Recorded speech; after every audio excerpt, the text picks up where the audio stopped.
Jadi baik, perkenalkan, nama saya Syafrilis Manrati, kelas 1A3, Prodi Ilmu Pemerintahan, semester 1.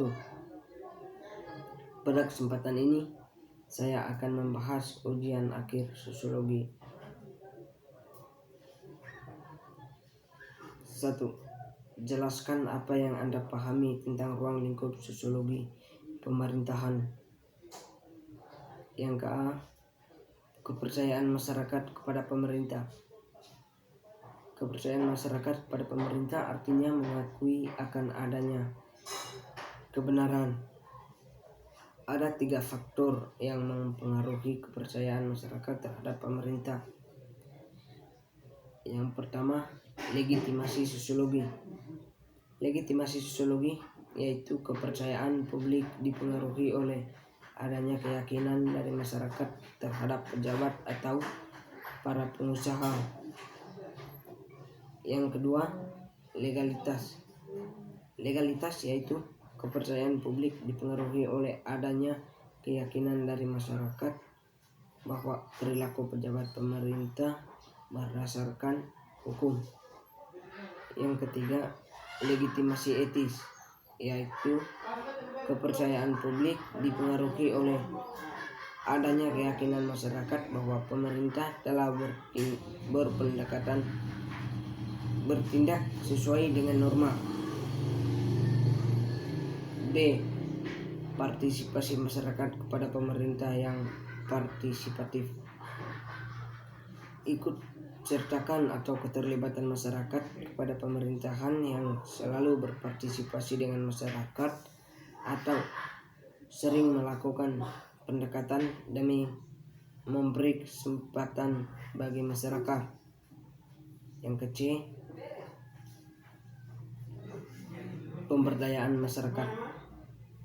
Pemberdayaan masyarakat artinya memberikan kemampuan atau keberdayaan terhadap masyarakat agar masyarakat bisa beraktivitas. Yang ke-D, pemerintahan yang bertanggung jawab. Pemerintahan yang bertanggung jawab adalah konsepsi dari sistem pemerintahan yang mengandung prinsip akuntabilitas parlementer yang menjadi dasar dari sistem demokrasi parlementer. Yang ke-E, pelayanan pemerintah. Ada 2 bentuk pelayanan pemerintah, yaitu pelayanan publik dan pelayanan sipil. Pelayanan publik yaitu segala bentuk jasa pelayanan baik dalam bentuk barang publik maupun jasa publik yang pada prinsipnya menjadi tanggung jawab suatu instansi atau pemerintah. Yang kedua, pelayanan sipil. Pelayanan sipil ini erat kaitannya dengan manusia, yaitu hak dasar. Hak dasariah layanan sipil adalah hak dasar atau tuntutan dasar setiap orang lepas dari kewajiban. Yang ke-F, kekuasaan, legitimasi, dan wewenang pemerintahan. Yang pertama, kekuasaan. Kekuasaan yaitu kemampuan seseorang untuk mempengaruhi individu lain agar dapat melakukan sesuatu yang dia inginkan. Yang ke-B, legitimasi. Legitimasi yaitu pernyataan yang satu atau sesuai undang-undang pengesahan. Yang C, kewenangan pemerintahan, yaitu bentuk lain dari kekuasaan pemerintahan yang sering digunakan dalam sebuah organisasi pemerintahan.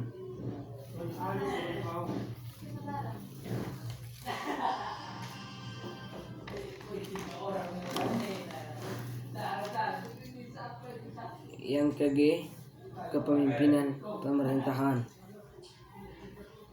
Kepemimpinan pemerintahan yaitu terapan teori kepemimpinan di dalam bidang pemerintahan.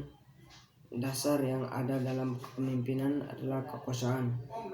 Yang ke-H, kebijakan publik. Kebijakan publik ini berkaitan erat dengan kebijakan pemerintahan.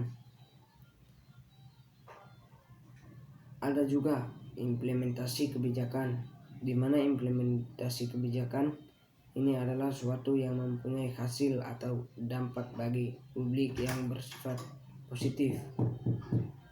Yang kedua, sebut dan jelaskan 5 dimensi komunikasi pemerintahan. Yang pertama, komunikator. Peran dari komunikator ini adalah menyampaikan pesan, namun komunikator ini juga tidak efektif dalam menyampaikan pesan.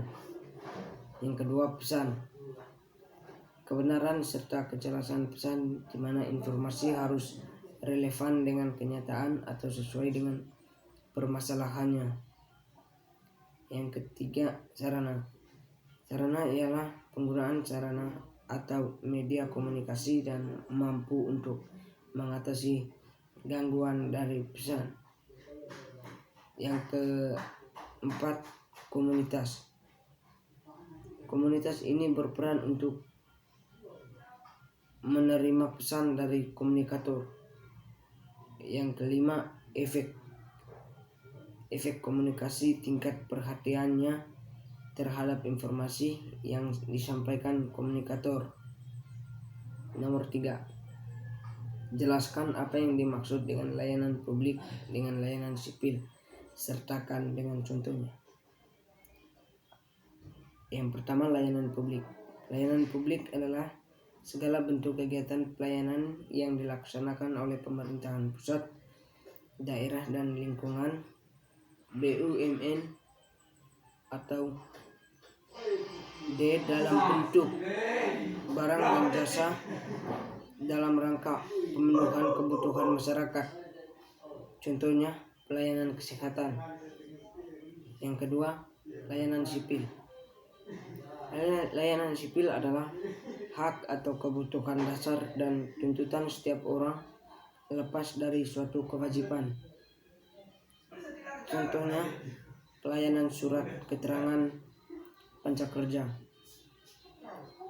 Nomor 4, sebut dan jelaskan faktor-faktor penyebab rendahnya kualitas layanan sipil dan layanan publik, serta bagaimana meningkatnya kualitas pelayanan sipil dan pelayanan publik. Faktor-faktor penyebab rendahnya kualitas layanan sipil adalah 1. Faktor SPM operator, yaitu kurangnya sumber daya manusia atau minimnya akan pengetahuan. Yang kedua, organisasi birokrasi. Organisasi birokrasinya tidak bekerja sama atau tidak kompak. Yang ketiga, tata laksana. Tata laksana ini pelaksanaannya tidak efektif dan efisien. Yang keempat, kinerja birokrasi. Kinerja birokrasi ini tidak berprofesional.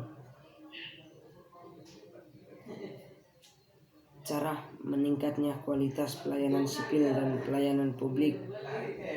Yang pertama, memperbaiki pelayanan. Memperbaiki pelayanan menjadikan pelayanan yang lebih sensitif. Yang kedua, memperbaiki akuntabilitas lokal. Memperbaiki akuntabilitas lokal yaitu meningkatkan pengaruh dan kontrol publik. Yang ketiga, mencapai tujuan-tujuan distribusi untuk mentargetkan sumber daya pada daerah-daerah. Yang keempat, mendorong kesadaran politik. Mendorong kesadaran politik ini untuk memenangkan dukungan politik. Yang kelima, memangkas biaya. Memangkas biaya ini untuk mengembangkan kontrol manajemen untuk meningkatkan efektivitas biaya. Sekian dan terima kasih.